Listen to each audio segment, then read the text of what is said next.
صباح يوم 11 سبتمبر سنة 2001 العالم كله وقف. طائرتين مدنيتين اصطدموا ببرجين مركز التجارة العالمي، وبرج ثالث اتضرب في وزارة الدفاع الأمريكية. وخلال ساعات الولايات المتحدة أعلنت إنها دخلت حرب جديدة اسمها الحرب على الإرهاب. في البداية كل التركيز كان على أفغانستان، لكن بعد شهور بدأ اسم العراق يتكرر. الرئيس الأمريكي جورج بوش الابن بدأ يتكلم عن محور الشر، ووضع العراق ضمن الدول اللي قال إنها بتمثل خطر على الأمن القومي العالمي. الإدارة الأمريكية قالت إن صدام ما زال بيمتلك أو بيسعى لامتلاك أسلحة دمار شامل، واتهموا إنه ما بيتعاونش بشكل كامل مع المجتمع الدولي. العراق رد بالنفي وقال إن مفيش أي أسلحة من النوع ده، ورجع مفتشين الأمم المتحدة يزوروا مواقع عسكرية وصناعية وكانوا بيفتشوا في كل مكان تقريبا. لكن الجدل موقفش. في دول كانت شايفة إن التفتيش لازم يكمل، ودول تانية وعلى رأسها الولايات المتحدة وبريطانيا قالت إن الوقت خلاص انتهى، وإن الحل الوحيد هو إسقاط نظام صدام حسين.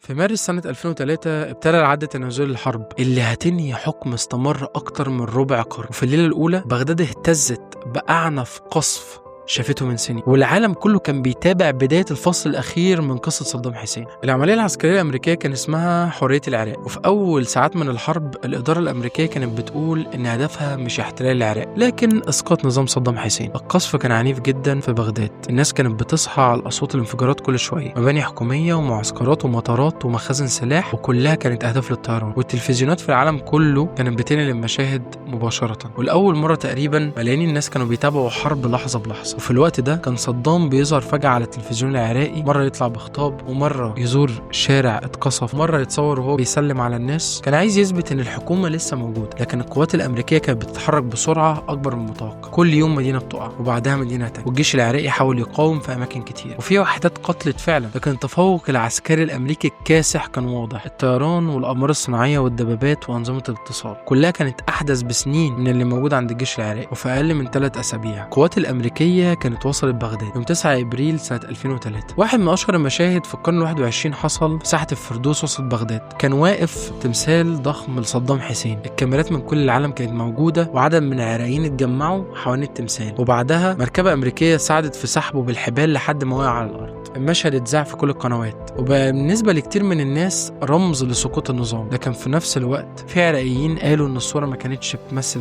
كل العراقيين، وان عدد الموجودين في الساحه كان محدود. ولحد النهارده المشهد نفسه بيفسروا الناس بطرق مختلفه، لكن الحاجه اللي ما كانش فيها خلاف ان بغداد سقطت، وبسقوط بغداد اختفى صدام، اختفى تماما. لا حد يعرف هو فين، ولا حد يعرف هو خرج من العراق ولا لسه جواه. القوات الامريكيه دخلت القصور الرئاسيه، دخلت الوزارات ومقرات المخابرات، وحتى غرفه نومه اتصورت، لكن هو ما كانش موجود. بدات الشائعات تنتشر وتظهر، وناس قالت انه هرب لسوريا، واللي قال انه راح لروسيا، واللي قال انه مستخبي في الصحراء. في ناس كانت مقتنعه انه مات اثناء القصف، لكن الامريكيين كانوا متاكدين انه لسه عايش. عشان كده اعلنوا مكافاه قيمتها 25 مليون دولار لاي حد يقدم معلومات تؤدي القبض عليه. وفي نفس الوقت بدأوا يطاردوا كل قيادات النظام السابق. عملوا حاجة غريبة جدا، طبعوا ورق لعب زي الكوتشينة، لكن بدل الولد والبنت والشايب حطوا صور أهم المطلوبين العراقيين، وصدام كان هو ورقة الإيس البستوني، يعني أخطر شخص مطلوب بالنسبة للقوات الأمريكية. رغم كده شهور عدت، وكل مرة كانوا بيدعموا مزرعة أو بيت أو مخبأ يرجعوا من غير نتيجة. وكان في تسجيلات صوتية بتنتشر من فترة والتانية بيتقال إنها بصوت صدام، وده بيخلي الناس تسأل هو لسه حر ولا دي تسجيلات قديمة. لحد ديسمبر سنة 2003 وصلت معلومة للمخابرات الأمريكية وكانت بسيطة: في مزرعة صغيرة قريبة من تكريت ممكن يكون مستخبي فيها. الجيش الأمريكي جهز قوة خاصة، والعملية كان اسمها ريد دون، الفجر الأحمر، وده اسم مستوحى من الفيلم الأمريكي. وصلوا المزرعة بالليل وفتشوا البيت كله، ما لقوش حاجة. بدأ بعض الجنود يحسوا إن معلومة غلط، لكن واحد منهم لاحظ حاجة غريبة: في قطعة أرض شكلها مختلف شوية، وفيها غطاء معدني صغير مستخبي وسط التراب. لما شالوه ظهرت فتحة ضيقة جدا أشبه ببئر صغير أو حفرة. نزل جندي يبص ولقى راجل مستخبي تحت. المكان كان ضيق جدا، حوالي 2 متر ونص تقريبا. في مروحة صغيرة وشوية أكل وإزازات مية ومسدس، وبندقية كلاشينكوف، لكن من غير أي مقاومة الراجل طلع بهدوء. لحيته كانت طويلة وشعره أبيض ومبهدل وشكله مختلف تماما عن الصورة اللي الناس حافظاها. الجندي الأمريكي بصله وسأله أنت مين؟ وبحسب روايات عدد من الجنود المشاركين صدام عرف نفسه وقال أنا صدام حسين رئيس العراق وأنا مستعد للتفاوض. لكن مفيش تفاوض حصل. في اللحظة دي انتهت رحلة حروب استمرت حوالي 8 شهور. ولما الخبر اتذاع العالم كله اتصدم. ازاي الراجل اللي كان بيحكم أكتر من 25 مليون عراقي لأكتر من 25 سنة وينام في قصور ضخمة وينزل قدامه آلاف الجنود ينتهي بيه الحال مستخبي في حفرة تحت الأرض؟ الصورة دي بقت صورة من أشهر صور تاريخ الحديث. لكن بالنسبة لصدام القصة لسه ما انتهتش، لأنه كان لسه قدامه آخر مواجهة، المحكمة. والأول مرة من عشرات السنين هيبقى هو اللي واقف قدام القاضي مش العكس. بعد القبض عليه اتنقل صدام لمكان احتجاز سري تحت حراسة مشددة جدا.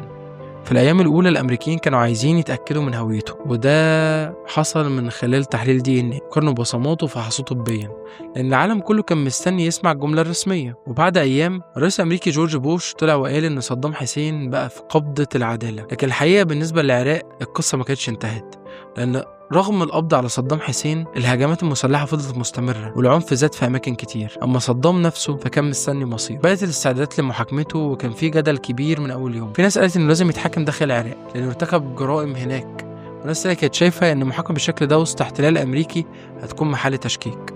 وفي الآخر اتشكلت المحكمة الجنائية العراقية الخاصة. بدل ما يبدأوا بكل الاتهامات اللي كانت ضده قرروا يبدأوا بقضية واحدة، قضية الدجيل. القصة بدأت سنة 1982. صدام كان رايح يزور مدينة الدجيل. أثناء مرور موكبه حصلت محاولة للاغتيال. الرصاص اتفتح على الموكب لكن المحاولة فشلت وصدام نجا. بعدها الأجهزة الأمنية شنت حملة واسعة في المدينة، اتقبض على مئات الأشخاص وتعدم عدد منهم بعد المحاكمات، وتصدرت أراضي وتعرضت عائلات للعقاب. وده كان الملف الأول اللي اتحكم عليه، والمحكمة بدأت سنة 2005. ومن أول جلسة كان واضح إن صدام مش ناوي يتعامل كمتهم. دخل القاعة وهو رافع راسه، ولما القاضي سأله عن اسمه رد بثقة أنا صدام حسين رئيس جمهورية العراق. كان رافض يعترف بالمحكمة، وقال أكتر من مرة إن المحكمة غير شرعية، وأوقات كان يدخل في مناقشات حادة مع القضاة، وفي جلسات تانية كان بيرفض يقعد أو يرفض يوقع على أوراق أو يقاطع الكلام. وفي مرة قال للقاضي أنت تعرف أنا مين؟ المحاكمة استمرت شهور وخلالها حصلت أحداث زودت الجدل حواليها. إحدى محامين في فريق الدفاع اتقتل، وبعدين محامي تاني اتقتل هو كمان، وده خلى فريق الدفاع يقول إن المحاكمة بتحصل في ظروف غير آمنة. وفي نفس الوقت كان في قضاة انسحبوا واتغير رئيس المحكمة خلال سير القضية. كل ده خلى المحكمة تبقى من أكتر المحاكمات متابعة في العالم. ما الناس كانت بتتفرج على الجلسات في التلفزيون. وفي 5 نوفمبر سنة 2006 صدر الحكم، الإعدام شنقا حتى الموت.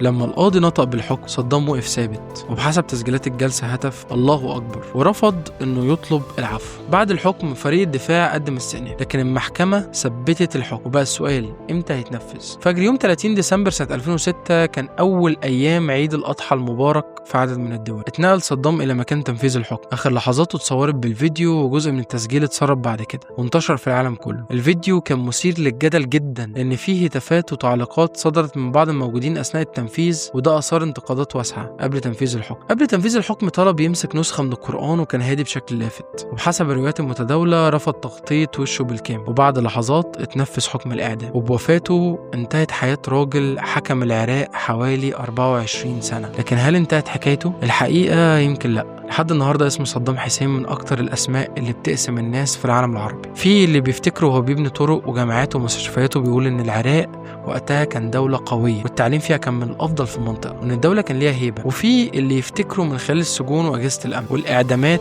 وحلبجة والحروب، ويشوف إن الثمن اللي دفعه العراقيين كان أكبر بكتير من أي إنجاز. ومؤرخين كتير كانوا بيقولوا عشان تفهم شخصية صدام لازم تبص للصورتين مع بعض، صورة للحاكم اللي بنى مؤسسات ودولة قوية في جوانب معينة، وصورة للحاكم اللي اعتمد بشكل كبير على القبضة الأمنية ودخل حروب طويلة واتخذ قرارات كان ليها آثار إنسانية وسياسية ضخمة على العراق والمنطقة. واللي محدش يختلف عليه إن تأثيره ما وقفش عند سنة 2006، لأن العراق اللي سابه وراه كان مختلف تماما عن العراق اللي استلمه، وسقوطه فتح باب لسنين من الصراعات والتغييرات السياسية والأمنية اللي ما زالت أثارها موجودة لحد النهاردة. يمكن عشان كده بعد كل السنين دي مجرد ما حد ينطق اسم صدام حسين النقاش يبدأ من جديد، وناس تدافع وناس تهاجم وناس تحاول تفهم. لكن حاجة واحدة أكيدة، سواء اتفقت معاه أو اختلفت معاه، فمن الصعب جدا تحكي تاريخ الشرق الأوسط في النص الثاني من القرن العشرين من غير ما تحكي قصة صدام حسين. ودي كانت حكاية النهاردة بس كده. لو عجبتكم القصة اعملوا لايك وسبسكرايب، واستنونا في الحكاية الجاية إن شاء الله.